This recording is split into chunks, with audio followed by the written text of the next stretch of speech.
Question number two from Brendan McDonough. This is over the email. With the recent Bryce Young failure in Carolina, do you anticipate a shift in philosophy across the league with starting highly drafted for rookie quarterbacks right away? How is that? How likely is it that Sanders, Beck, Ewers, et cetera, start week one next year, understanding that each team and situation can be different? I think so much of it, Brendan, depends on your own situation.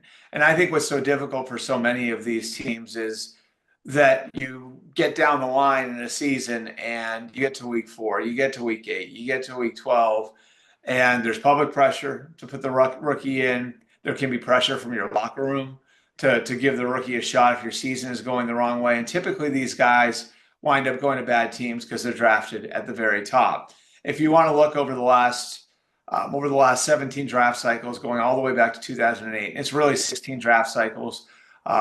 It's not counting this one.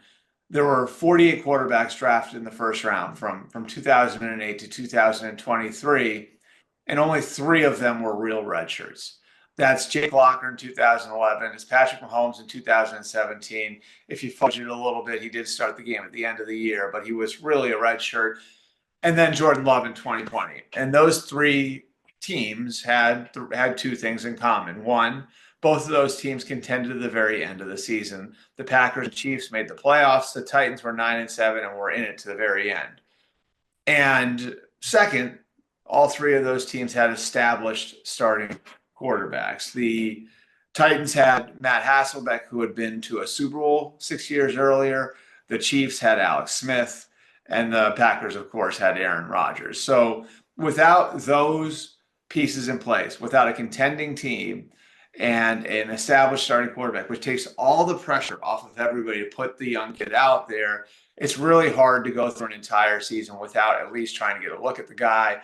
And it does have, and on the back end, it can have some benefit. Even if you play a guy for 4, for 6, for 8 weeks, you at least have a better idea of what you're looking at. Now, the risk is, of course, that you could damage the kid if you throw him out there in a bad situation before he's ready, when he's constantly in bad down and distance, when he's constantly playing from behind. You want to try to avoid that, but there can be benefit to playing a kid down the stretch. And if you want to look at this year's quarterback class, J.J. McCarthy is off the table now, but he might have been in that situation, where you've got a contending team and an established starting quarterback.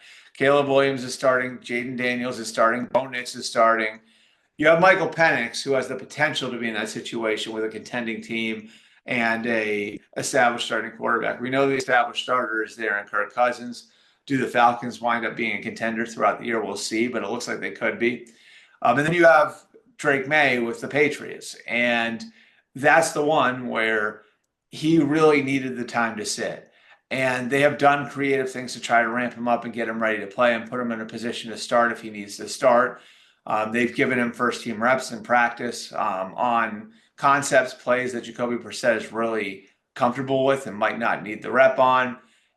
They've run him out there with a scout team so he can play against an NFL defense.